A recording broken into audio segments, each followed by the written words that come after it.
Kristy fiainantsika isan'andro. Kristy fiainantsika isan'andro. O Jesoa, izao avy mba ananany fiainana sady ananany be dia be. Jaonina 20 tapany. Site web kristyfiainantsika.com. Akory aby, inona vaovao?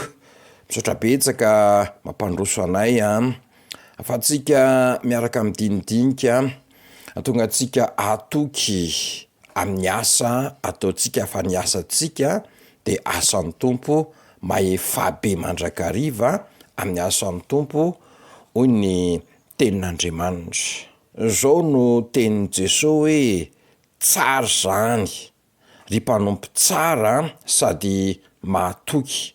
Nahatoky tamin'ny kely ianao de ho tendreko ho mpanapaka amin'ny be. Midira amin'ny fifalian'ny tomponao. Mateo 5:20. Mahatoky amin'ny kely, mahatoky amin'ny kely, fahazarana tsara ankasitrahan'ny tompo izany. Zahana toetra amin'ny kely isika. Asa kely fa vitanao tsara ve? Fahaizana kely fa ampiasainao ve? Famerim-bola kely fa averinao ve? Tsy mampaninona anao ve raha tara kely na miteny ratsy kely na mangalatra kely na mandainga kely na misotro toaka kely? Manana fahazarana tsara. Ny kely tokony atao de atao tsara ary ny kely tsy azo atao de ajanona tanteraka.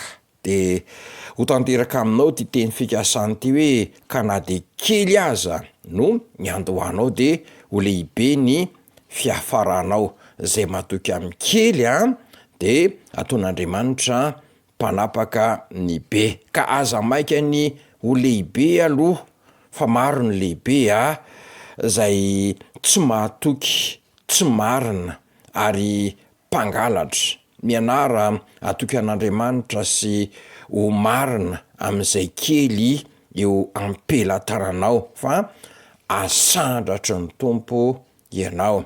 Ka mianara zany mahatoky amin'ny kely, marina amin'ny asa kely na de fidiram-bola kely ara no azonao de iainana amin'ny fahamarinana izany fa asandratr'Andriamanitra ianao rehefa avy eo.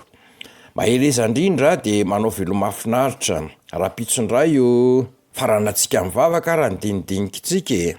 Jesosy ampianary zahay mba ho olona mahatoky sy marina amin'ny kely anananay sy ny ataonay. Amen.